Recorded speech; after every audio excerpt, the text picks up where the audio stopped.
Tait, my God, man, it's so good to see you again. Look at your just beautiful face, and you're just you shine. And every time I see you, it's like I just want to hug on you. And I don't know what that energy is, but what do you think it is? I mean, I know that everyone I've met that's talked to you or spent time with you, they're like, man, I just love this. I just love Tait. I just want to hug on him. What do you think that is?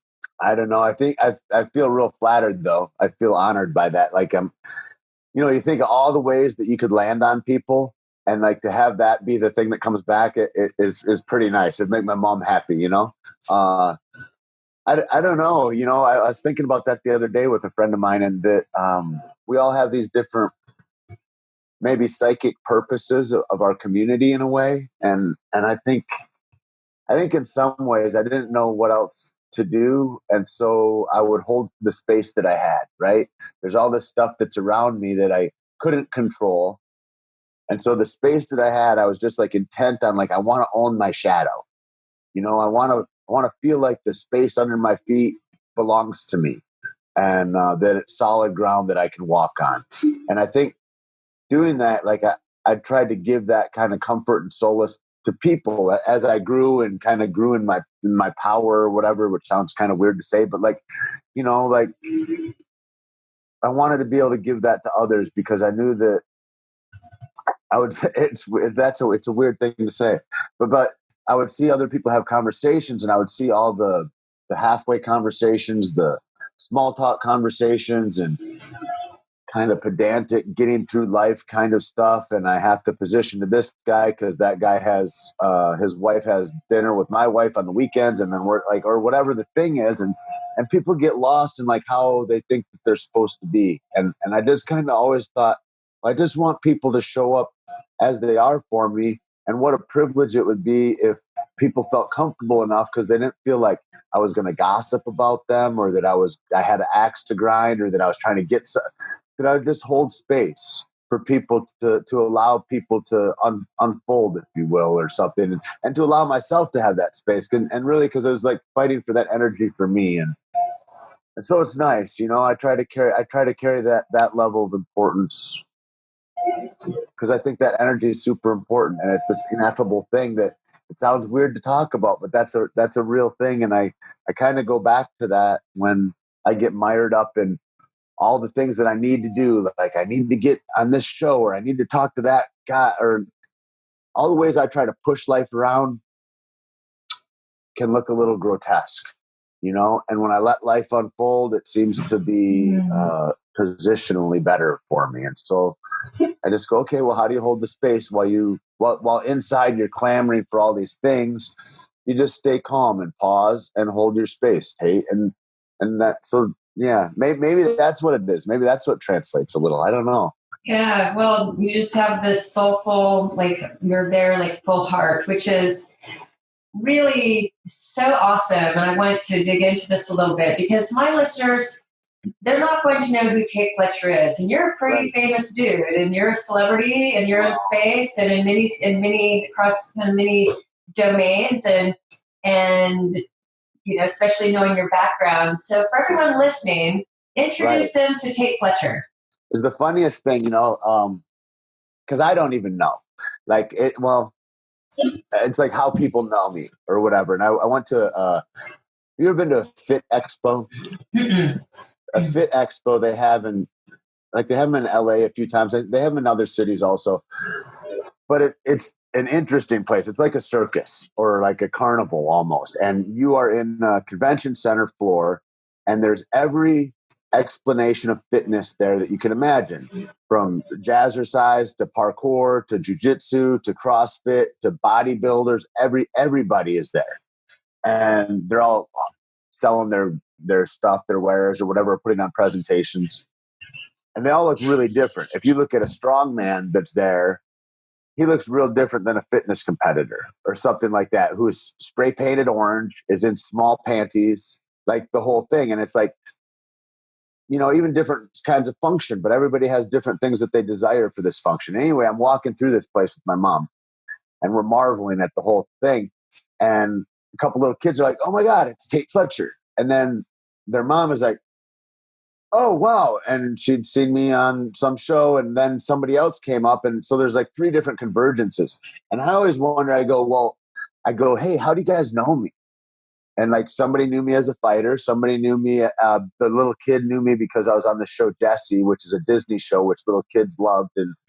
And then she knew me from Breaking Bad, the mother. And I thought, that is just like interesting convergence. And so I'm an actor. I perform in film basically full time, and as fortunate as I can be. I mean, as often as I can. I feel it's not a common position, and it's not one that you even choose. I mean, you do choose it, but it doesn't mean it chooses you back. And so it's that kind of a business. And then I run a coffee company, and then I run a podcast, and I just recently sold a gym, a jiu-jitsu gym, and a CrossFit and fitness gym. And then I kind of a partner in some of these nightclubs around with some friends of mine. That was an old business of mine that I kind of got back into in clubs and investing. But what I've done is I didn't, how I got there is I didn't really have a course that I was taking. I didn't have a place that I wanted to get to. And I was looking into my soul at a time in my life when I thought, well, what is it? Why am I here? And what am I doing? What's my purpose here? What's this for? And I was back in my woods in northern Michigan, and I'm driving this truck through this 2-track, and the canopy comes over, and it creates like a tunnel of evergreen that you're driving through. It's amazing. And this hawk comes up, and he can't get out because the evergreens are there. And so he's just kind of loping, slow flying. And it was amazing. He's 12 feet off the ground, flying straight down this tunnel. I'm behind him.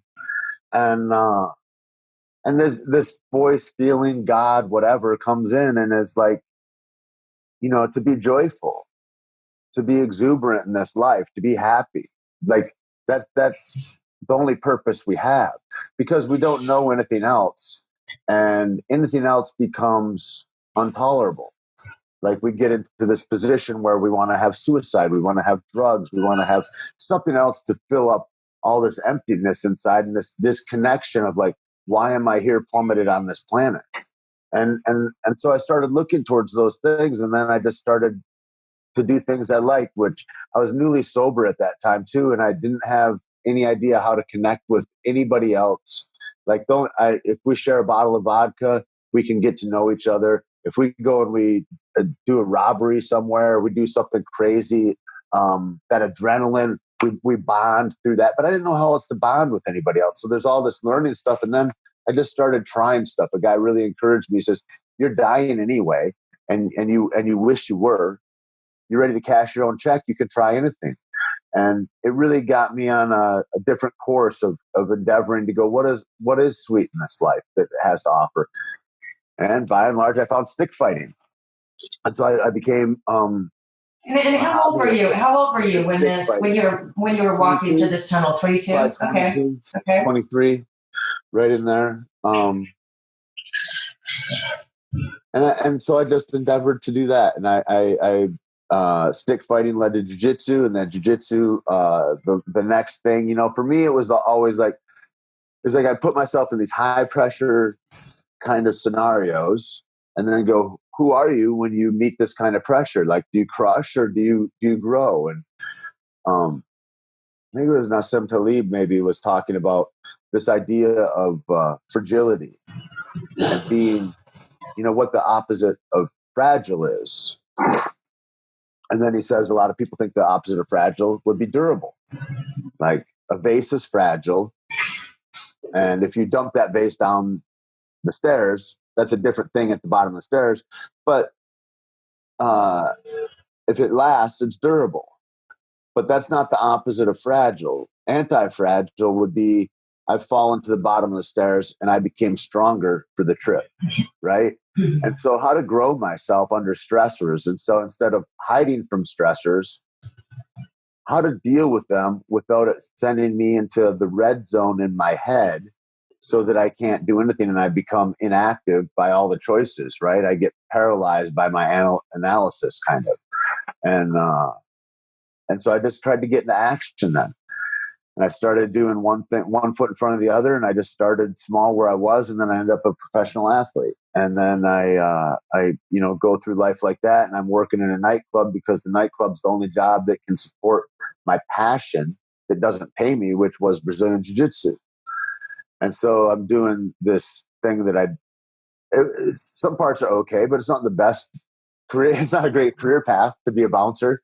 But it was perfect at the time because it allowed me to do the thing that I loved, which I'm a real big proponent of. I think that whatever it takes to do the thing that you love, you're going to have to scrub some floors and get rid of your elbow grease to make that happen. It just is how it is, And so for years, like I just, like everybody, it's not like I'm special. It's like everybody that I know that's dynamic and doing things works for free at something for a long time that is their love, and they don't do it in hopes of that thing is going to turn money, maybe even. It's just they love needlepointing or whatever the thing is, and this job allows them to do that at the hours that they like to at the needlepoint club. And that's kind of what jiu-jitsu was for me. And so following that, I got joy and I got clarity from my head because it was the first time I'd really experienced like nothing else but this moment. Because when somebody's trying to strangle you, all I'm thinking about is how to defend, escape, turn a position. And there was such a freedom in that when I would reflect, because I could get quiet and just be a singular task instead of this real mind storm of all these thoughts, ideas, ambitions, goals, fears, all the things colliding in my head. And I couldn't tell you what one of the thoughts was. It's just madness, right? And I'm like, when I look at homeless people, I'm like, I'm not like that. Like that's a madness that it's familiar to me. And I acted my way into different kind of thinking in a lot of ways. And I was real fortunate to have guys help me to do that. But, after that marker and I got some success in that, I just started looking at like, maybe looking for these joys in my life is the thing, man. And so even now, still today, I look to that and that's what I want to create more of. And I want the people that I talk to, touch, love, that I want people that I don't know. I want, that's what I want for people is that, right? Because it seems like we can be a little more gracious when we have our own joy a little bit. And when we feel like we're not out of control, because I guess that's the feeling of like, why am I here? What am I doing? I'm on earth. I'm on the, and it can feel chaotic. Instead, we slow down and we go, I'm here to curate my own joy. What you do, it's not that it's unimportant to me, but it has no bearing on me, or it doesn't need to, and it maybe shouldn't. And certainly what people do, what, OPEC countries do, or what is happening in Japan or the president or this has real little to do with me. I mean, really, I've got friends right now. I don't know if you talk to any of these people, but there's a big debate right now in 2018 about flat Earth or whether we have a round Earth. Like, it's insane. My point being that cuts to the end of it all, regardless, is it makes zero difference to my life one way or another. If we've been going all along and the Earth has been flat or it has zero bearing on me. Somebody else figured out how to fly the plane to the Ukraine or to get me to Bali. Awesome. Cool. That's all I really like. Outside of that shit doesn't matter. But what it does do is it robs me of my inner peace if I start to get into those battles. And I have so much to curate myself. I'm such a den of biological problems that I can't really afford to be thinking about like what Donald Trump's up to today, because it doesn't really move my needle one way or another. And it's not making my mom happier. It's not adding any of that goodness. So as much as I focus on like what I look at, I focus on what I don't look at. Because that's good. Well, yeah, you make such a good. I mean, I love what you said there. Like, looking for joy in my life is my thing. I mean, how powerful is that simple statement? Looking for joy in my life is my thing. But where are we being distracted in all these outside issues or debates, or being pulled in and letting ourselves be pulled in? And now we're kind of in turmoil or debate or fighting or needing to prove something or be right. And all of that type of energy, that's the exact opposite of the joy and being present with the kind of the peace of the moment, even if there's chaos and things going on. Yeah. Which what I really love about you, and it's just thank you for coming to the last event. Obviously, you were such a hit, and so good, and just love you so much. Thank you. And what I found so fascinating. I mean, just you in general, but I love this paradox. Like, you are a fighter, and I'd like for you to talk a little bit about that, because I have no background with fighting. I have no background, just through knowing Kirk did I even learn what jiu-jitsu is, so, that's a complete industry that have no awareness or knowledge of, other than through you and Kirk and now a few of y'all's friends. So I'd love for you to really talk about that a little bit, that Sure. What is fighting and that whole background, that stage of your life, because the paradox is you are a fighter, you with jiu-jitsu and your background, and yet you're the most, without knowing that background, like, you seem like the most harmless, peaceful, loving, giving, enlightened human being I've ever known. So those two things you don't usually put together, so. Sure. Yeah. I think I think it goes into a way to speak in.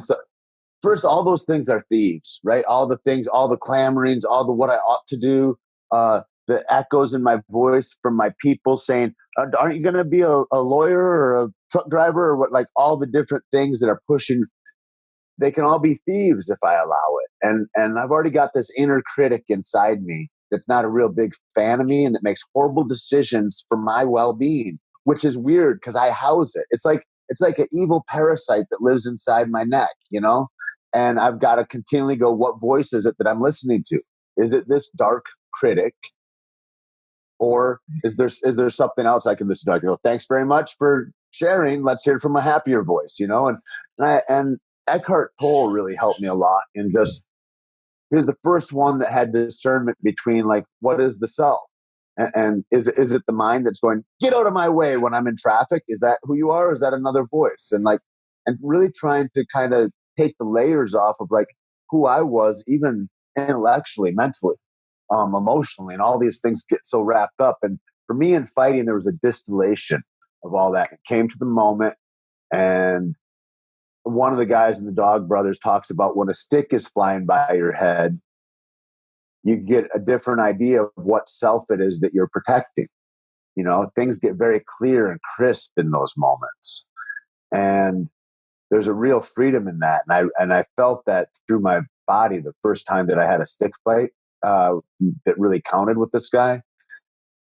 And so fighting for me has taught me kind of everything. It's taught me a great amount of humility. I mean, you have to go in Brazilian Jiu-Jitsu. It's like at any day you go into any school anywhere, and somebody 100 pounds lighter than you may dominate you in the most primal way possible, and they simulate killing you. Right? We're choking, we're breaking arms. If we're in the woods, that means you're dead.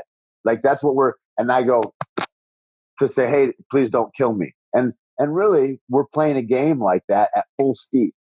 And it is a magical time to do that kind of problem solving at that kind of speed with somebody else that's highly skilled.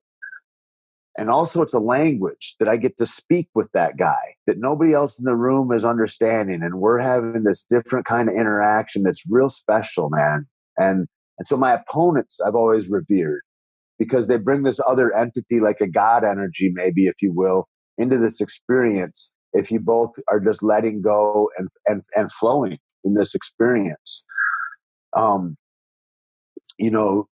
seconds count, centimeters count. And I didn't find out how much worth a second had, what the value of it was, until I was deep in competition. And you go, yeah, it could have been different if you had 20 more seconds, but you didn't. You had this much time. Can you get victory into that much time, Tait? Could that have happened? How could you turn that? So it didn't even matter if things came out well. I would get heavily discerning about process and about, even if it turned out well, could it have been better? Could we have come off with even better results? And so I started to look at optimizing myself at that time, maybe in like 2000 and 2001. It was the first time that those ideas started kind of eking into my head of going, even if we have good results, we get passable grades, we're a B student, we're, whatever. That's not really what I'm looking for. Could I dare to be as great as I could be and really push into that self? And those are the things that fighting and competition kind of allowed me to do, was to go, it's right now. There is no time. Find your death in this moment. You put yourself out here, kill yourself in this moment, man. Throw it all out there. Oh, is your ego going to be sad if you make this move and it doesn't work out? Make the move anyway. And it became a real, I was strict and demanding of myself and relentless in that pursuit. And I think that would allow me, it allowed me space. You know, when I started boxing, the first thing, you know, that happens is you get hit a lot and you don't know how you're getting hit. And people are touching your face and it's not and you're like, I don't even know what's happening. You feel like, I don't know. But what happens is your eyes get better if you stick with it. Mm-hmm. Time slows down. You see those hands coming and you can avoid stuff now. And when you can get into that kind of a position, you can start to play the game. But man, you've got to be frustrated. It's got to feel helpless. It's got to feel like you don't know what you're doing. Your ego is going to feel like it's humiliated. All that stuff while you're getting touched in the face, you don't know where it's coming from. You feel like, a fool. But when you stick through that, what you get is better vision, better timing, and you get to slow time down. I can alter time. Like, that's a crazy thing to think about. And so you get into these kinds of masteries in different spaces and you're like, wow, this leaks into the whole world and it kind of can alter and shift my whole world. So my relationships get better. I understand who I am. I understand also, and this isn't from fighting per se, but like that idea of like knowing myself as a fighter, I know what my capabilities are. So I know who I am in the world and the caste system of help in my community. I know where I can be relied upon and I know what my responsibilities are. I mean, if somebody's hurt in the street, I cannot walk by that. If somebody is up against horrible odds, I've got to be there to make a stand for them. It's like I still am holding space, but in a stronger way. And I think that fighting is the thing that distills time down into a 4 or 5 minute event of your whole life and death happens there. And you can go, oh, if I'd have done this instead of that, I'd have had a different result there. And so I got to learn that, like, I guess because this conversation has just taught me that my life for the longest time, it just felt like chaos. And it gave me order in a way that I go, no, I do get to manage and direct the course that I take with the choices that I make. And there's a result. And with cause and effect being the truth in the universe, when I'm a young man going through life and I see a cause that I was a part of, and then I get the effect, they're so far apart that I feel like a victim by the time the effect comes. Oh, you got arrested for being a dummy? Or whatever, you got in trouble, whatever the thing is. I could never connect them. I figured the world was just against me and that I was a nice guy. And why is this happening? I had no idea because I got good intentions, but my execution is sometimes a little poor, you know? And maybe I step on some toes and whatever. And maybe what my intention was ended up everybody messed up around me. And that wasn't my intent at all, but it's what happened. Well, that means I'm sloppy. I'm a poor actor.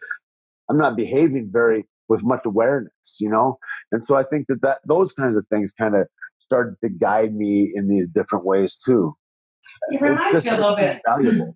Yeah, it reminds me that I was involved in a really a business discourse in a business. It was like a 10-year business degree almost. And I was part of this program and I spent a decade there. And one thing that we did that we learned was this game called Aji, and it was called the game of Go. And it's like it was used back in ancient times as a war strategy practice tool. So it's like chess on steroids. But we played this game of Go as an opportunity to practice real life because real life will really kick your ass. Mm-hmm. You can win and lose on a game board and you just win or lose, but by virtue of how you think, how you deal under pressure, how when there's an unexpected move that comes against you, how you react. Does your ego react? Are you trying to win? But you can be very present and being thinking moves ahead and trying to, you're trying to win, but it just showed up of like, this is life on the game board. So let's practice here and learn about myself. And I really did learn about myself. And I sometimes I didn't like to play because I didn't like to lose. And so I really had to learn about that myself. Like, how much in life am I not playing because I don't like to lose? Right. That was a big deal. And so I'm really like, no, I don't care if I lose. In fact, I want to lose more because I learn more about myself every time I lose. And then understanding my emotions and it really, at first I didn't get it. I was thinking, why would we be playing this stupid game of Go in this business course? And Toby, who was our leader that put this together, he said, because this is a great place to get your ass kicked, because business and life out there is really hard, and how you react to it, how you are present in it, how you deal with it.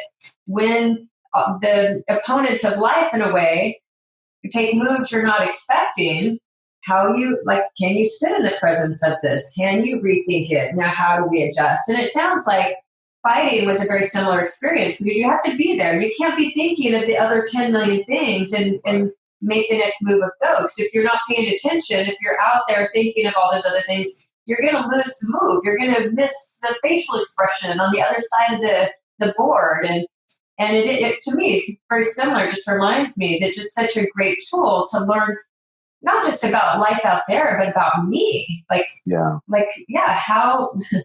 that critic and all that you're talking about and all that stuff of how to attenuate risk. Right. Think, because in those games, what you find is you go, well, I don't want to lose any pieces. But if you do not risk, for sure, you're just kind of forestalling the loss anyway. You're just creating a longer sense of misery through the whole thing. That's so but true. If you do risk, you could win. And that is the flavor, right? And that's what we do in sport and in game. We allow people to learn those truths, these universal truths, without dying, right? That you can then take into your life right. to make better life decisions. Like sport and games in that way, it seems like it's invaluable, because it gives you this almost a video game, like that you can put reps in and go, ooh, that wasn't the way, and you've got limitless lives. Well, then in this one life, when we're out with each other, maybe it behooves us to make better choices. And if we can sharpen our choices up over here in these games, like, well, that's way better over here. And to me, that's just been invaluable. And I didn't know any of that stuff. That's just what happened to me by default. I mean, I'm just like a dummy walking through life going, well, and then I'm going, wow. In reflection, I'm like, this is what happened, man. What a great thing that I couldn't do a lot of the things that my people and different people wanted me to do, that like, that nothing else made sense except the course that I took. And thank goodness, I guess, Yeah, I agree. And what's really great, and now that I've watched a little jiu-jitsu and that type of thing, it's just an observer, really not knowing the rules or really knowing it, just, really being a beginner, but fascinated, because it's a new thing. And I love you and others that this is really a big part of, like you said, of life in a way, just to experience on kind of the practicing life on the mat. But I love even watching that, obviously, that you're both on the mat and you're making your moves, you're in this full-on experience, using the body, using the mind, speaking the language, like you said. And whoever wins or loses, you both get up and you're, like really, you're touching the other one. You guys are giving a fist bump, or like, dude, thank you so much. That was awesome. So there's no like anger or defeat, or, you both walk away a winner in a way. Like, it doesn't matter, because you both walked away regardless of who won or lost. Obviously, we're playing to win, but there's not an anger towards it. Versus like in real life, it's like if we don't win, or we have an opponent that there's like this need to take them down, or vice versa. And there's not like, we can't just play a game and then be friends afterwards, or saying, hey, that relationship or situation's over. So it was fun while it lasted, and maybe it worked out for one and not so much for the other, or maybe not quite according to what we thought it would be. But we're both okay. Let's like move on and now go to the dance of the next piece, And everybody learns. I mean, my best teachers in competition have not been guys that I won. It's always been guys that gave me a loss. Nothing resonates in my head, and I play over and over again and try to carry that into like a better result the next time than that. And so like, even in these losses, the idea, a guy that was integral for me in the Dog Brothers Stick Fighting Association, I guess, he was one of the members of it, one of the founding members of it. But it was this idea of tribe, of a community, and that what we're doing here when we fight each other is we're trying to make the weakest of us stronger, and the strongest of us are passing that gift along, and we're fighting each other at their levels. We're not trying to crush each other. The best guy that's there, this guy Eric Knaus, like Arlen had a thing where he would say, you know, everybody thinks I almost got Eric that one thing, but no, they weren't near him. He's on a different planet. But what he would do is he would allow people to feel that, because he would just fight them to their level. Because if I'm fighting so far above me, man, it's easy just to not even try.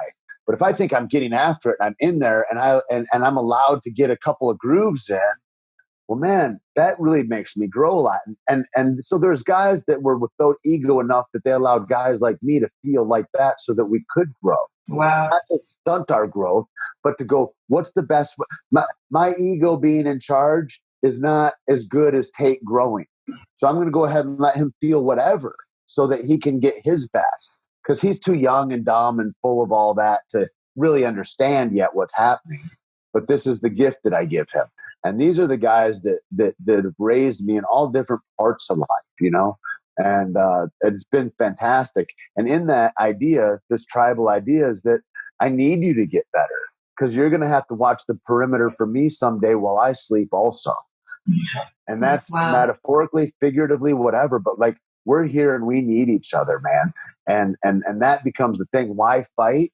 Because I love people so much, you know? This fighting thing that gets attributed to anger and to this and that and whatever. It's like, who would it be if I had these opportunities to be good, to be well skilled at the use of my body that anybody can have? It's not a size thing. It's not this or that. And somebody came to hurt me and my mother, and I was not equipped to take care of that. That is shameful. I've had all these years to get good to have a user's manual for this body, and I don't do that. Man, it was the same thing, I think, when I got sober. And guys were like, I knew that if I didn't follow a program that I could give to other guys would eventually ask me for help. And then I would either have to lie to them or I would have to make something up. And their fucking lives were at stake. And I couldn't have that. And so I better merit the words that I'm saying. And I better be able to produce the result that I'm saying that I've got. And so that kind of thing, that meritocracy of like, this counts, man. And you better be true to it. It's like, I'm glad I put in good repetitions. And so that's all I try to focus on now, is not outcomes. It's not like I want to get this good, but I want to get good, solid repetitions. And with whatever that is, with having loving conversations with a loved one. If I'm talking to a girlfriend and I want to raise my voice, I want to err on the side of kindness. I want to shut that conversation down first. I want to not create such damage by not paying attention and respecting the different kind of figurations of this conversation that we're going through, to end up so it lands ugly on you. So that I've said something spiteful because my feelings were hurt, but that's going to be a seed that plants in you of distrust. So you and I are going to have a blockage forever. All those things, man. I mean, it to me, it's leaked into my whole life. And it's become so important as far as like how to course myself in a way, you know? And I don't, and like I said, I didn't know that they would get success or anything, but I knew that I wouldn't be hurting anybody else if I took that course, and that I could find comfort in my own soul. I didn't know if it was going to pay me anything. I didn't know if I didn't any of that, but it was okay. Like if I'm a janitor and I carry that in my heart, and I'm like, that's fine for me, man. It really is. It's like at the pinnacle of it for me, at the end of it all, the juice is that I'm loved and that I'm valued and that I have a purpose, you know, and that matters. And maybe that's all that matters.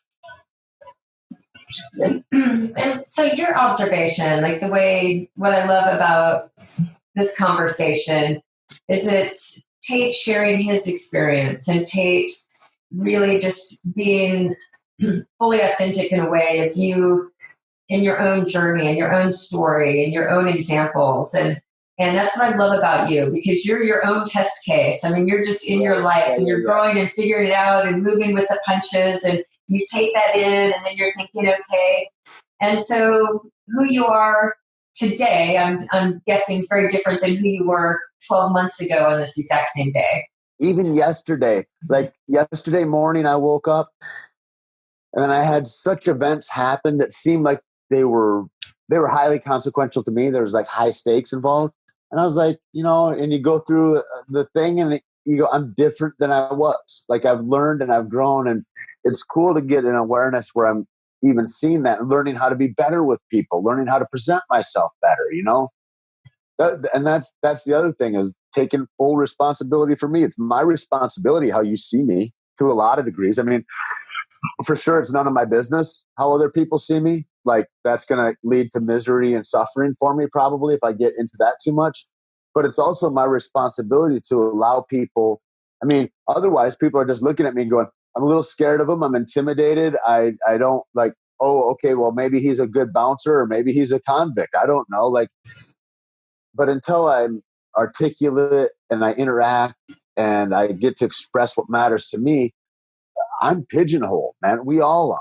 I mean, it's like girls on Instagram and you see, and they're like, I just want to be loved for my spirit and my mind and this and that. And it's like, all I can see is pictures of you in your bikini. Like, you want to be respected for these things. I don't want to be respected for my beauty, but all you're showing is your ass. Well, like maybe put out there exactly what you'd like to be regarded as, because that's all we know. And all anybody knows about me is what I choose to put out there. And so it's become more and more important to me, both professionally and interpersonally, like otherwise, like all I am is convict number 3 forever. Right. Like that becomes the deal. Well, I'd like to even dig into that a little bit. A couple things that you said it several times, either you said the word or it's coming out with everything you're saying.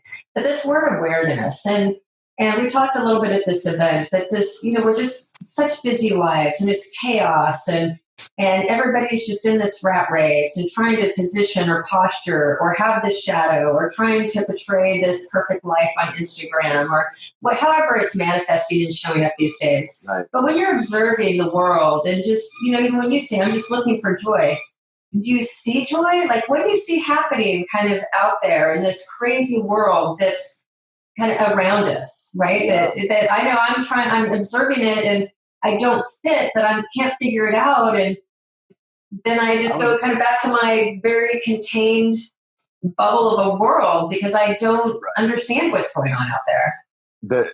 Neither do they. One of the saddest things I saw was a 9-year-old girl, and she's trying to take a picture of herself at a restaurant while her parents are up at the counter ordering. And she's looking and she's like, and trying to get this right angle shot, whatever. And a lot of people go, that's cute. Sure, it's cute. I can see that too. And also I can see that it's a heartbreak. Here's this fucking little perfect angel of innocence, doesn't know anything about what any of that means. I mean, I saw a girl, I'm in Venice, and I was at the beach the other day. Saw a girl, I don't know.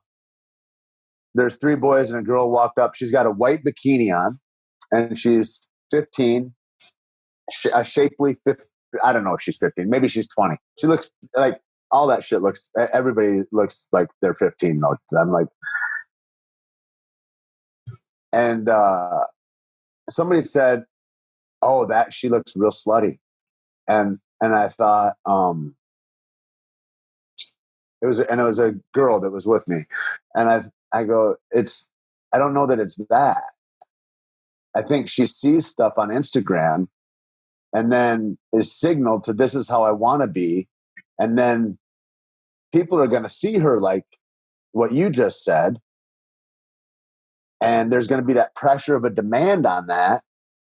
And like, and I see stuff like that going on where people are pushing themselves to be sexualized maybe before they know even what that whole game is like. And there's dangers and pitfalls everywhere. Also, people in India are dropping out kids going to work. They got a 16-month-old that's taking care of a newborn underneath the bridge for the day while mom's going to beg. I mean, there's all of it, man. Like, and I get that too, but the real danger is this looking outside of ourselves and going, attention's what I need. And we're in a land of now more of like all those kids and everybody going, no. What the rule is attention. More attention is what I need. More likes, more, because that's good, you know. And then we that are in the business, we tell a little fib, maybe, or with a hint of lies about, well, it's for work. You know, I'm on Instagram scrolling and it's for work. Or on that 3-click circle of Facebook, Instagram, Twitter, just looking for whatever. And so I see all that stuff that's happening outside of me, and it's changing culture. Our biology is for sure being torn apart by technology. Technology moves at a rate that evolution cannot keep up with. It's impossible biologically. And so we're being torn apart. People feel that right now. You don't know probably anybody, as I don't know anybody, even kids that aren't like, I need a social media break. I can't look at this anymore. Like, people are looking at it's like sugar. They're going, oh man, I just got to cut sugar out. Like, people are talking about Instagram like it's fucking sugar. And so that's a signal to me that, like, it's not a singular thing. We're all feeling this, and we all feel something's afoot that's not quite kosher, right? Like, that's scary. Well, it is scary. I mean, and it's scary in the way that I actually, in the last year, I've not even been on Facebook. I just took a full-on hiatus, and Instagram, all of it. I just called bullshit on it. Number one, my year's been a personal year, kind of a year of hell and growth at the same time. Would change it for the world because my growth that came out of it. But in that, I was just so tired of the bullshit. Like, just that facade, the bullshit, and everybody like posting everything. But it's just like, I don't want to participate in that anymore. And but there's this. Like you said, in the business context, I'm thinking, am I losing market share? Am I losing competitive advantage? And it's not about approval. It used to be about approval and likes, but now it's not even about that. But it's about this, all right, I want to take a stand and not be on Facebook and Instagram and play that game and prove that, I can succeed in business and I can grow and impact lives and make a difference and I'm very clear on my purpose here, and I've got big work and life work to do. And is it possible in today's age without playing the Facebook, Instagram, social media kind of bullshit game, putting the illusion up there? So, like, how do you feel about that? Because I know you use the channels as well, and you've used them successfully. And I'm very much torn. So again, for me to feel fully Krisstina authentic, I just want to point my finger like at all those. Like, no, I'm not going to do it. At the same time, I'm thinking maybe I'm destroying my business. Right. I mean, so business it's an interesting thing. What's a corporation's job is to grow, is to create better returns, right? That's the job. Now, unfettered returns that are going to be infinitely growing for forever. Like, that's what people like Apple would be a great example. Like, they do that. Their stockholders expect that, right? Everybody could be getting paid every year doing well, but more is, everybody got a drug of choice. More is what that is, right? It just comes down to more. And so what's enough?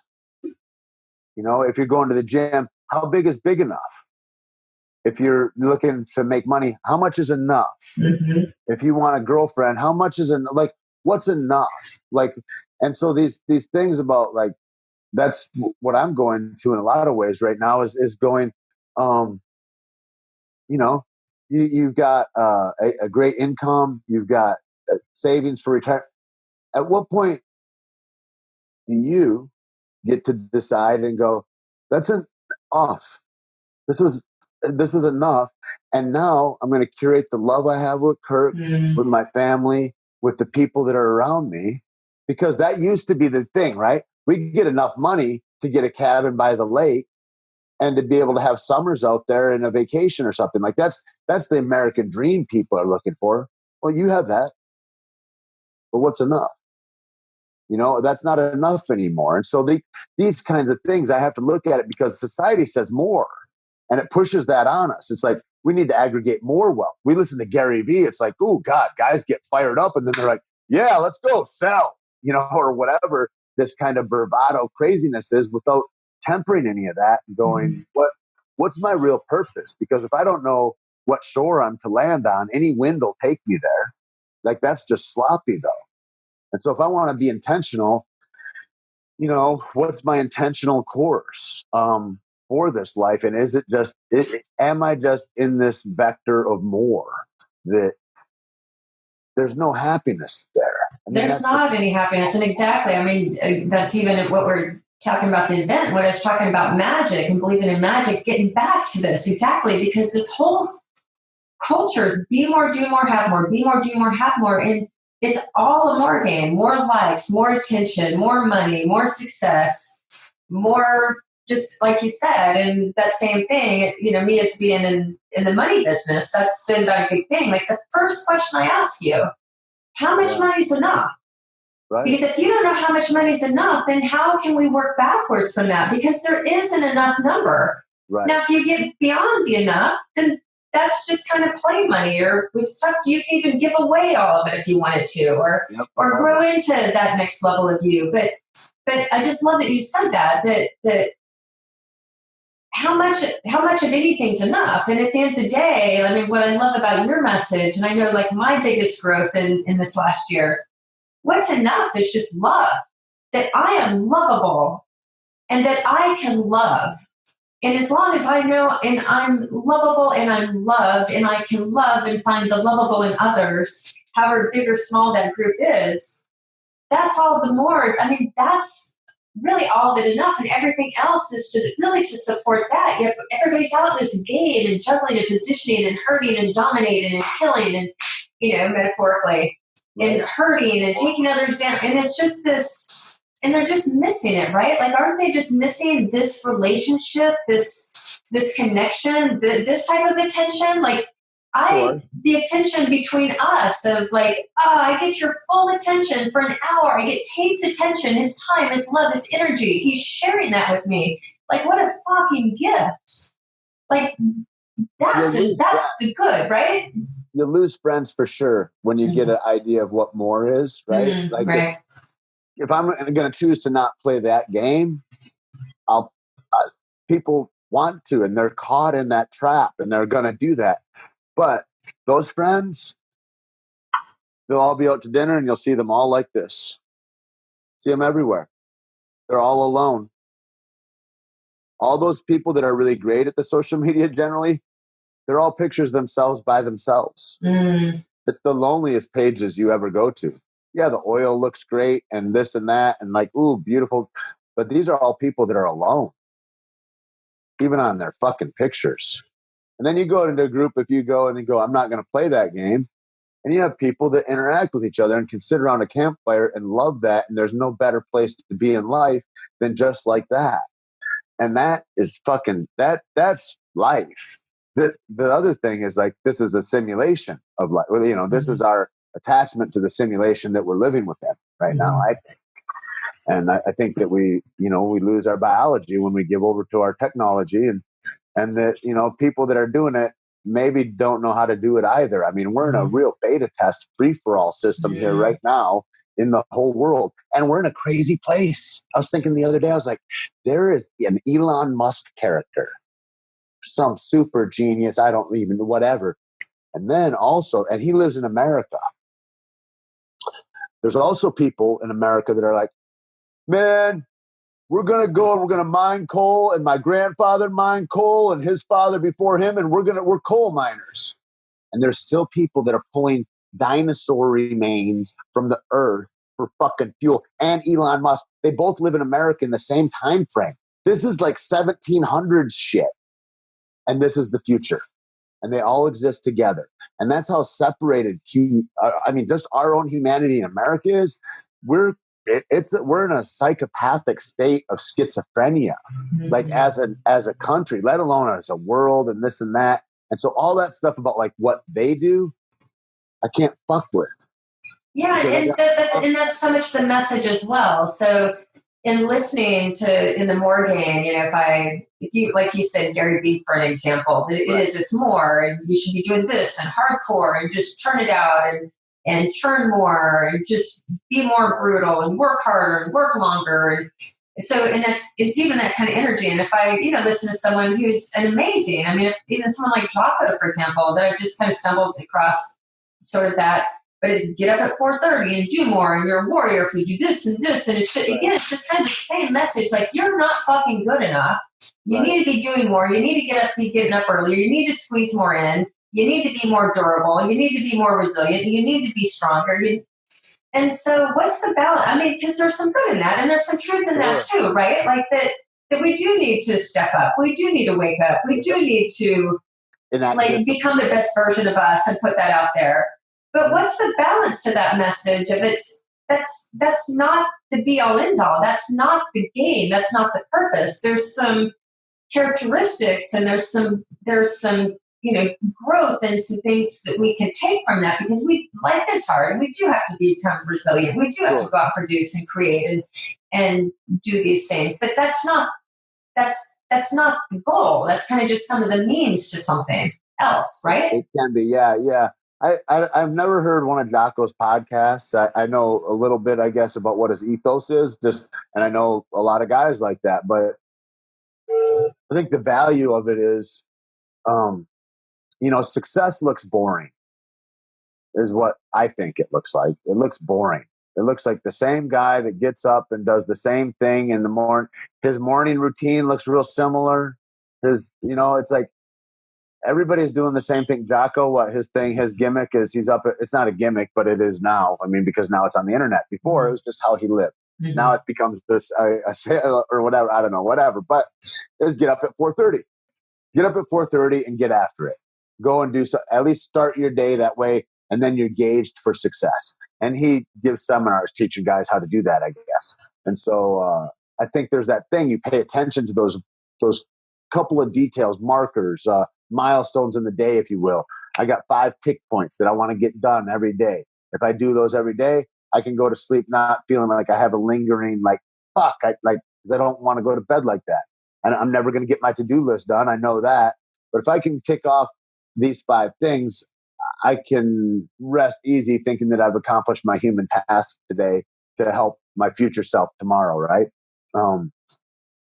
But that whole idea of more and this and that, it's like, I believe in grinding myself to the bitter end of it until I feel like I'm just transparent, and then let the recovery build me stronger so I can be unfragile. I do believe in that. Life is a war, and it is fucking bloody. It's messy. People trying to hurt you. For sure, all that's true. And also, for sure, we're one unified love of soul.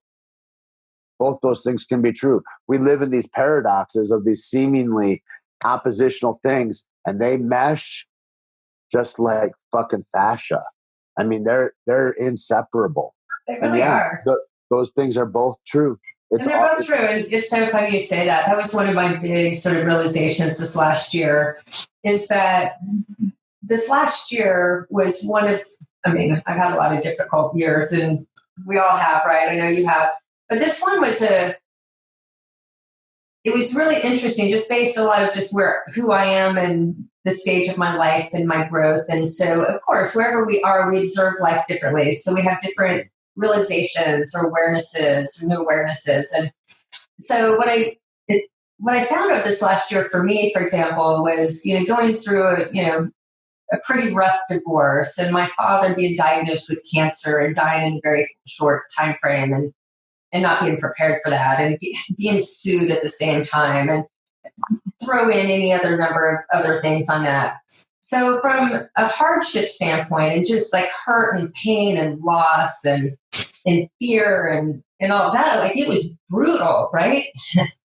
At the same time, I experienced a new love relationship and experienced love and people that came by my side that just loved me and were there and just showed up for me, right? When I couldn't even show up for myself. And I just thought, holy shit, like,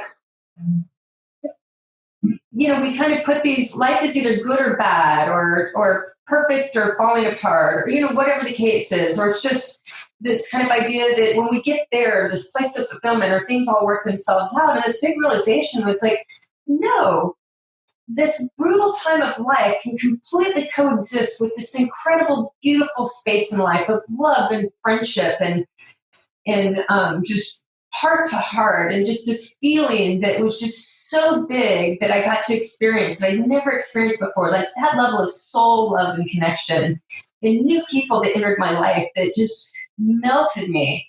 And it was really like, it's not an either or. Like these two, I just had this awareness, like these two things can coexist. I can feel more love and joy and passion, be soulfully connected and just in tune with Mother You and the few people that I just, and Kirk and those that I just love, while going through hardship at the same time. And that, I think, was the beauty of it. Like this real sense of like the real beauty of life is that that's what life is. And if we can, like, they're not separate. There's so many things that look paradox that should be on opposite sides. They're not paradoxes. They're actually two sides of the same coin, or there are these kind of two spaces and times that do coexist. Right. And they coexist. Yeah. Yeah, that's the definition of paradox, right? That's it. And I think that the number one thing is like, I think I would distill it down to going, how do I curate my ego and diminish it to a degree that allows me to be a beneficial aspect of my community? And I think that community is maybe one of the highest expressions of our comfort, of where we get, when we have good, healthy community. And the only thing that pushes me out of that is my ego, right? And that's my number one stoppage of growth. It keeps me forestalled. It keeps me in a broken mindset. Like all kinds of bad stuff comes from also confidence. There's also good aspects of it. There is a paradoxical thing there, but it is a huge power. And if I do not endeavor to control and guide that, it will build its own focusing system and it will destroy my life. Like that's a real thing. And so I've embarked upon this journey of trying to write a book about the four aspects of self, which are an emotional state, an intellectual state, a physical state, and a spiritual state. And I don't know that there's anything else but those things. And to not endeavor upon your own mastery of those things, you will have a less satisfying life, I think, and life will seem more and more confusing to you, as if life is happening to you instead of you becoming self-actualized and going, I'm 100% responsible for this world and life around me. And if we don't even have an operating manual for this machine that we're walking through this existence with, we don't have a shot at finding any soulless comfort, winning, purposeful manifestation in the world, I don't think. And so that's kind of been something that's been like, I've been wrestling with a lot of those thoughts and ideas and looking at processes that then speak to, this mirrors that thinking, and I can see the productive result from having, diminishment of ego in this result over here. Or if I think emotionally too much in these settings, this is going to forestall me. Or I've got, I've got things that aren't even true in my mind that I believe are true. I've got a whole fantasy world that there's part of me that would be surprised if you came up and go, hey buddy, that's not what's going on. I would be like, what are you even looking like? It's like I have different goggles on, And so it's like these alignments, even to get aligned within myself. If I do not get aligned within myself, what is the hope that I ever connect with you? Mm-hmm. What is the hope that we're ever really valuable? What is the hope that like one day you won't go, wow, that really came out of left field with Tait?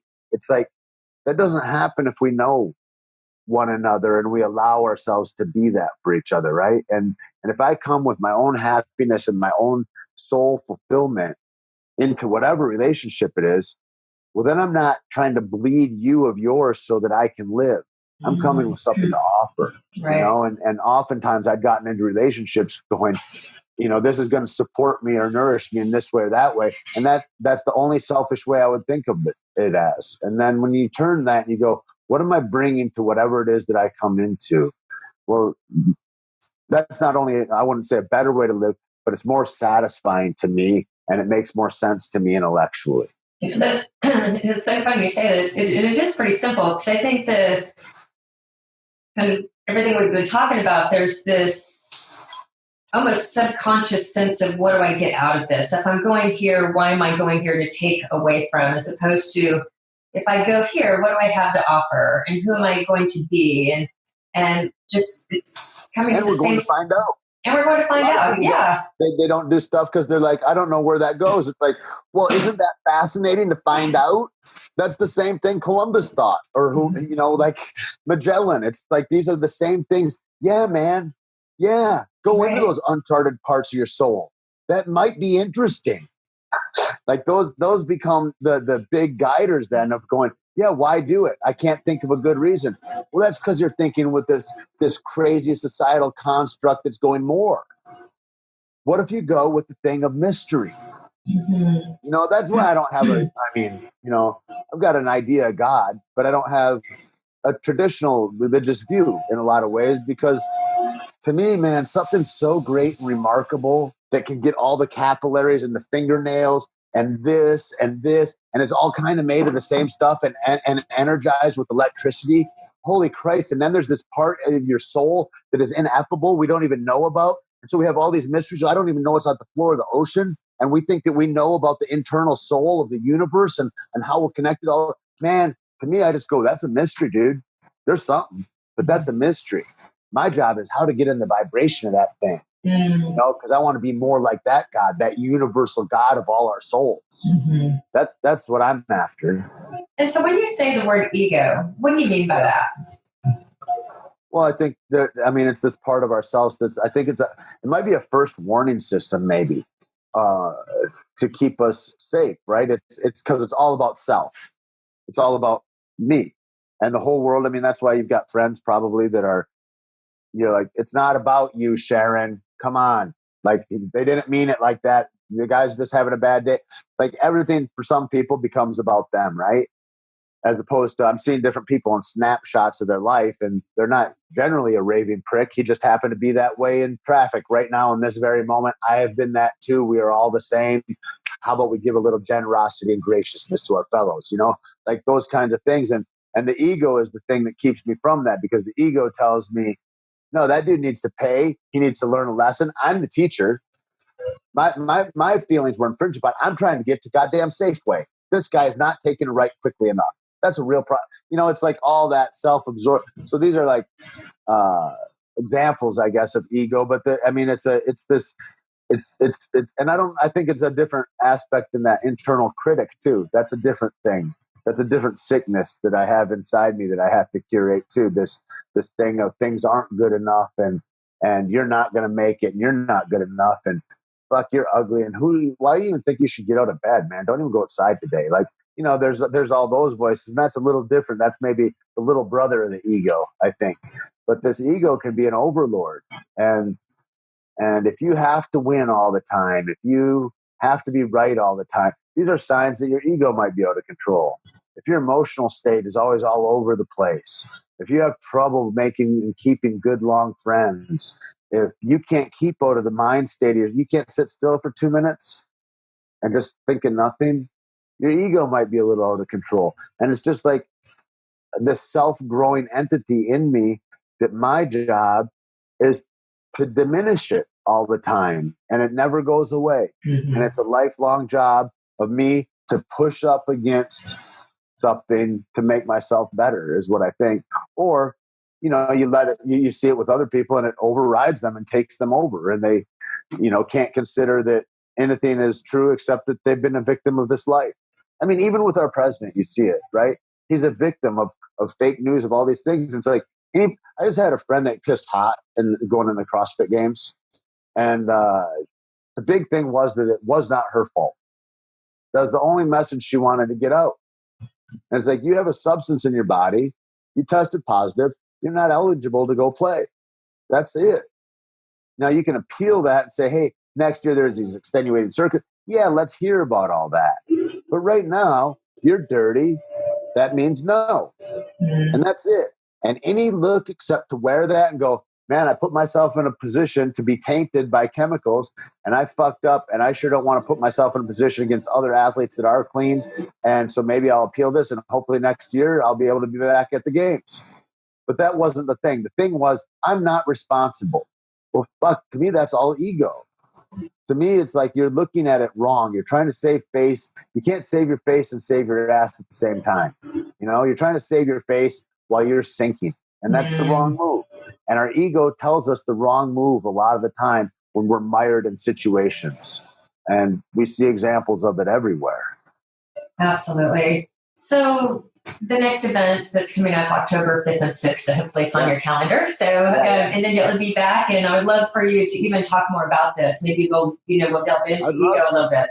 Yeah, I'd love to. I'd put something together and present something. And maybe with your 4 states too. So maybe this will be a ground to play with that a little bit. I'll be further down this process of writing this. I'm pretty deep into it. So hopefully I'll have some more things to talk about. Yeah. And then, so part of Kirk and I are thinking of really the theme for the next event, and again, to really make it real and kind of what we're all dealing with right now in this, like you said, this weird time that is confusing, I think, for everyone in one way or another.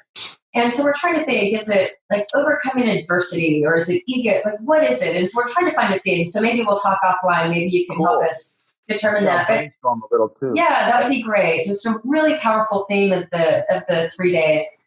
But in the idea of that, what I would love, and I know your time is valuable, so just kind of give me a signal when we're approaching when you've got to go.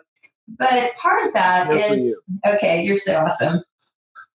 But in that, it's like dealing with hard shit, right? When life kind of kicks your ass. And I know with you, I know with Kirk, I know with myself, and many of those listening, we had probably some pretty rough childhoods. Like, if you look where we are now, it's kind of maybe against reason that we even made it out alive in many cases. And so part of that is a curiosity as to why is it that some make it and some don't, or some come out like really searching for more spiritual enlightenment and become better people and trying not to be a victim and battling our egos and really turn these experiences, and we're surviving and we're still here against so many odds. But I'd love, would you be open to share some of your early days and kind of where you started? I feel like one of the things, like, why search, right? Is that if you've seen life be so raw, or you've experienced futility to a certain level, you can really get a why bother type of thing. The world can seem stacked against you as a little kid, you know? And I think when you look at death and you go, well, that's the end, and that can happen anytime. You can be snatched away. Okay, well, that mystery time, it's an unknown quotient. Between now and there, what am I going to do? If that's in 3 minutes from now, what am I going to do right now? Am I going to be here right now with you? And I think those become the questions. And when life gets, when you can see how it's so fragile, it gets that much sweeter in the pursuit of these other things. Also, I think you open, you are no longer restricted by the consciousness that you had before you saw the futility of it all, or how fragile it all is, or whatever the thing is. And I think without consequence, without struggle, without breaking the skin, without breaking the bones, we're weaker, and we're not super resilient. And you don't learn how to stand up by remaining standing, and so putting myself into things that would continually break me to some degree became the thing. Now, how do you put yourself in the thing that doesn't break you to the point where you're dead? Well, that is the game of consequence. And as you go there, you get different returns, and there's a baseball game where probably nobody's going to die. Well, now I'm going to push the limit by cliff diving. Well, people can die doing that, or whatever the thing is, and you can just name those things. But for me, the biggest growth has always been with the highest consequences. And so I started to look at things like from early on, like that maybe weren't the best narratives or setups or avenues to have those kinds of consequences expressed in. But then later in life, it just became that became the thing. I need to find hardship. I need to have potent little exposures to these high consequence pressures and put myself, that's what we do when we lift weights, right? I'm going to put myself in a high stress position so that I can break myself so that I can grow. And so as a little kid, I knew life was dark and lonely and your back is against the wall and fucking people are trying to hurt you. There was love around too. But knowing that, you're not worried about the love because the love doesn't sting you. What I need to be concerned about is this hurt. And so we get different things and we learn survival tools, right? And then what I find later in life, a lot of my survival tools don't serve me anymore as I'm a grown man that's fortified in different ways than I was as a young boy. And so then my survival tools become defects because they push people away from me because that's what they're designed to do, to insulate me and protect me. And so then I keep a wall between me and you and everybody. And we shake hands from across my moat. And then I've got this great big moat. And then a few years ago, I just started thinking about it and I go, that moat is indiscriminate. It keeps love out as well as hatred. It keeps everything out. It doesn't care. What if nothing can hurt you, Tait? What if there's no boogeyman? What if you took the moat down and then it was just love and you positioned yourself to be a receiver, to be a satellite of that love? And then it makes sense that more of that will come in because there's this cause and effect that's at play. And you've been putting a lot of love out, right? And with your love, are you emboldened to a point where hatred can't hurt you or couldn't take away from the aggregate of you? Maybe you don't need that moat. Maybe there's nothing to defend from. And that's kind of like an abridged course of a lot of that kind of psychically how I take care of myself, from then to now. And those openings, like, why risk that? Well, what if you die if you take the moat down? Okay, all these things come up, man. It's very, I got a 6-year-old running this body, people can't see, but it's like, I'm 6'4", 250 pounds or whatever. And it's, and I'm very able. And I'm talking about protecting myself from hurt, and that's what everybody's doing. We all got this little 6-year-old inside us we're trying to protect, especially if you come from chaos or trauma. And then I go, well, maybe chaos doesn't need to feel so comfortable, Tait. Maybe you could curate a calm around you. Maybe you could have a home that you love to go to, instead of getting away from your home all the time. And so, I would never have any of those openings had I not reflected back and go, maybe nobody's trying to hurt you, man. Maybe there's nothing to defend yourself from. And maybe you're free. And maybe if there is a high consequence here and it seems that means you should fucking pull the curtain back and stand in that light, bro. Because those are not things to shrink from. The only way to get through that is through it. You're not going to go around it or anything. You have to stand there and face it. And so that becomes the thing, is like, am I willing to look life in the eye today?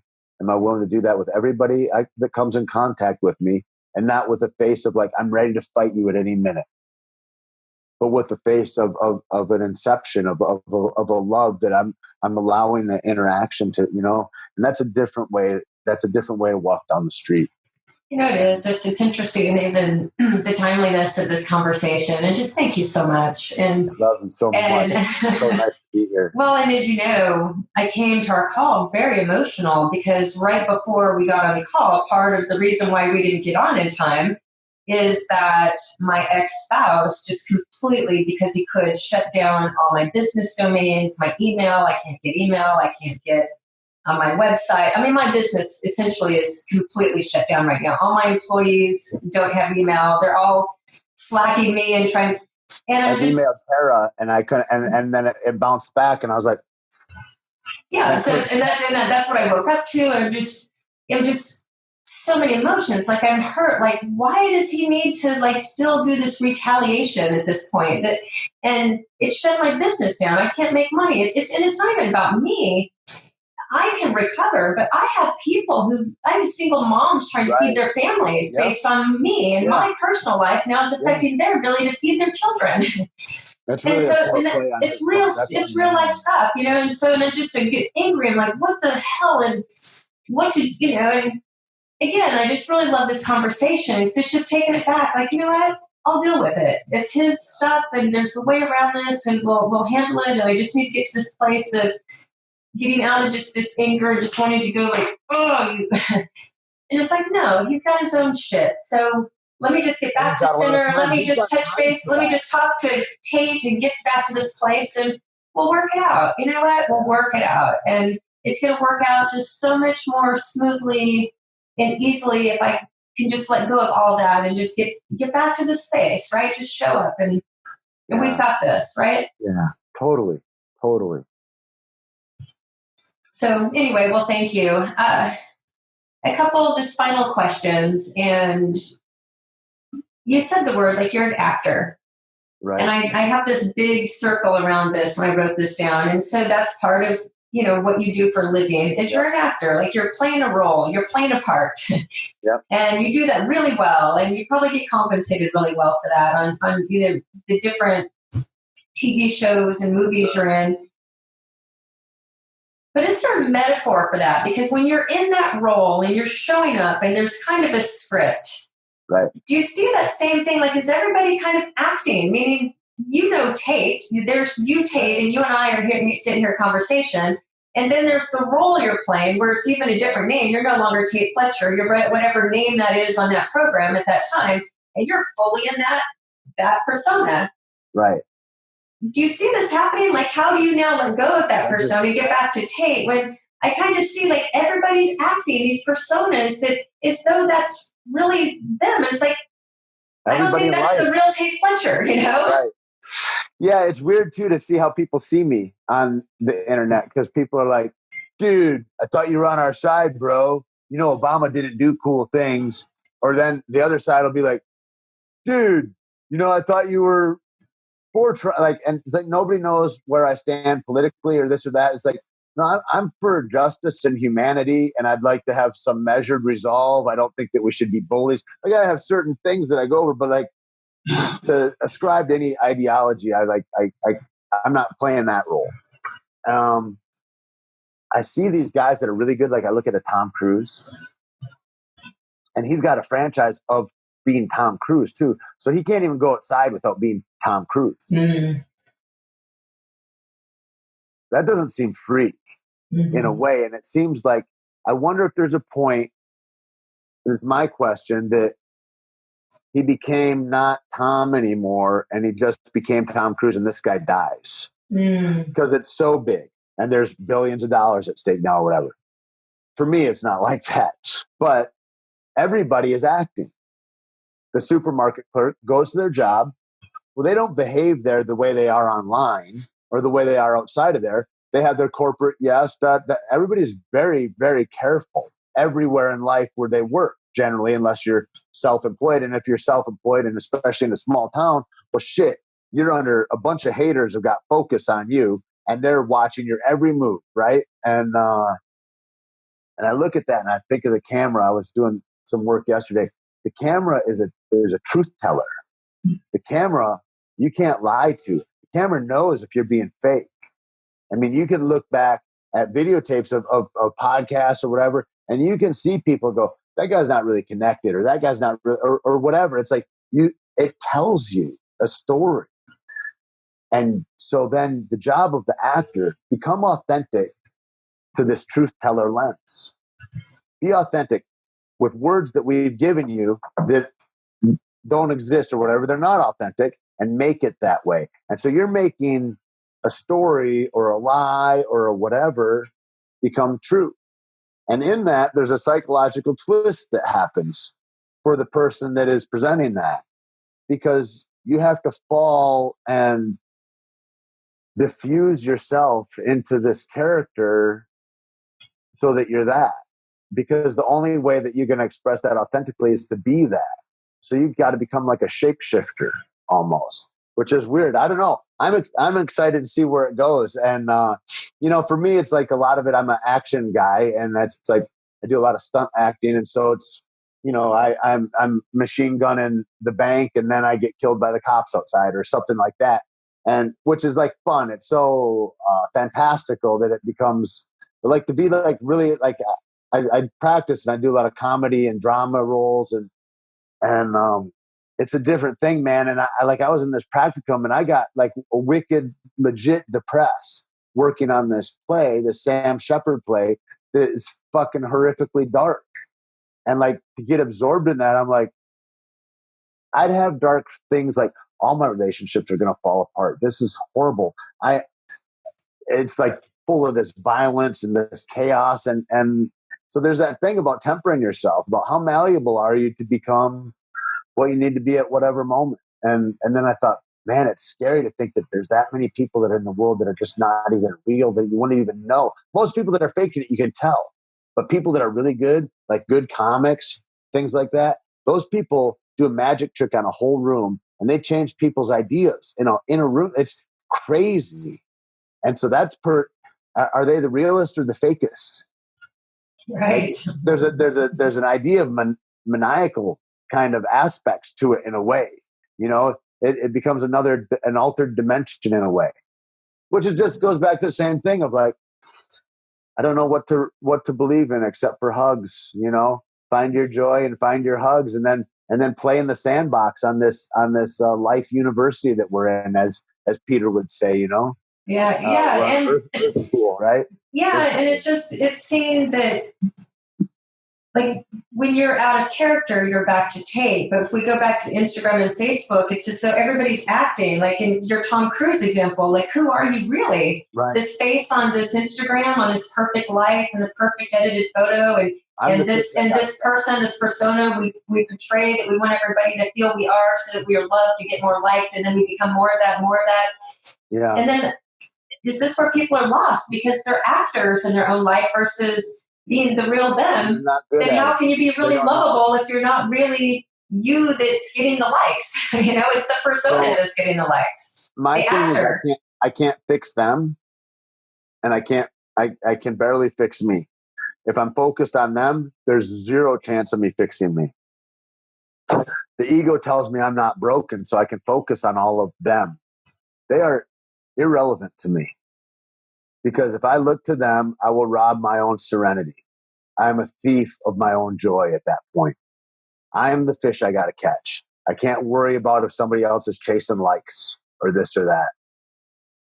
It's not my business. Right. And if my business is staying happy, I'm actually a terrorist to my own business if I'm looking at everybody else. That's so good. If my business is being happy, I think we can end on that. I mean, if my business can be being happy. So one final question I ask all my guests, and on my Wealthy Life podcast, it's really about living a wealthy life. Like, how much of financial abundance enough, and how much health and love abundance is enough. But it's about having a wealthy life. I mean, it's in harmony, love, health, life, relationship. The money piece is important. Obviously, the health piece is important, but it's all for the purpose of love and relationship and experience. And like you said, the business of being happy, which is a full-time business. Right. it takes work, right? Like you said, it's a life business. So part of this, though, is that really what we've been talking about this entire time is that there's such kind of an illusion out there. There's a false truth that's being believed because it's being portrayed, and it's kind of what we're all in right now. So is there just a myth that you'd like to debunk, like something that you just see out there that everybody's believing in, but you just want to call bullshit? Like, that's bullshit. It's a big fat lie. Yeah. I mean, I think one of the biggest things is socially, and there's a big social push towards it, is this idea of equality. And we look towards, with feminism, we look towards equality of gender, and we look towards equality of race, and we look towards now equality of genders that we didn't really know existed. I mean, people are making up assignments for themselves or whatever ways that they want to express themselves. They want to be seen as a unicorn or whatever. And there's all that stuff that there's a bunch of people that want that to be legitimized or whatever. It's weird when it moves away from biological truths. Like, these are assignments by biology, so we can have phylums and orders and we can make sense of the world. And I mean, and there's this new push that would have us not do any of that. That's a whole another aside. There's a deep well there. But the one thing that I think is super problematic about that is this idea of equality is that, I mean, it's clear that we're not. I mean, just in our shapes and sizes, and women can make people, men can't do that. Like, there's all of this, right? But everybody wants to look at it in such a singular fucking way, as if we're all alone. Like, I'd like these assholes that tattoo self-made on them or something, or that, like, I'm a self-made person, or or I'm a boss bitch. It's like, man, unless you got your name on the bottom of somebody's paychecks, you are no boss. Like, that's not what that is. Like, relax with your ego. The thing is like, we go out there like this and we would think, well, I want to be self-made. Man, I'm not self-made. I don't know one person that is, except an egocentric asshole that's lying to themselves. Everybody that hurt me informed me of who I didn't want to be. Everybody that helped me, God help me if I don't honor them and I start to say that I'm self-made, like I don't owe a debt. You know, a guy told me a while ago, he says, the only person you got to get even with, Tait, because I was bent on retribution, is people that have helped you. Mm-hmm. You don't have to worry about anybody else. People that help you, get even with them, man. Be different than the ones that hurt you, you dumb fuck. Huge. And this idea that's so broken, I think, is that we are isolated and alone. And it takes away the beauty that we need each other and that we complement each other beautifully as a whole inside a community, not inside a singular body. And to go against that is almost blasphemous, I think, to the nature of this mystery of the world that we are. You know, it shows I'm not going to get my ego out of my way enough to be able to cohabitate and commune with other beautiful bodies that are walking through this world with me.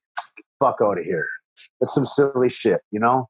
And that's one of the biggest tragedies, I think, because by the time people realize the flaw of that, they're going to be already 50, 60, 70. You played yourself, man. You played yourself for your whole life, you poor son of a bitch. You know, that's the thing, is that, you know, this idea that we need each other, this idea, this Darwinian idea that people attribute to poor Charles Darwin of competition and survival of the fittest. And yeah, those are true in microcosm. But the paradox of that is that he's talking about community and cooperation in that book, Origin of Species. That's what he's speaking of, the cooperative aspects to bring out the best of us. That's what we're here for. We're not here for this. I love it. All right. I just love you. I honor you. I'm so grateful for you. So thank you. And I can't wait to see you here in a couple months. And anyway, I know everybody listening they're going to be looking you up and wanting to get more of you. So we'll put all the links in. All right. Love you, man. Yeah, big hugs to you and Kirk, huh? Will do. I'll give him a big hug for you. Love you. All right.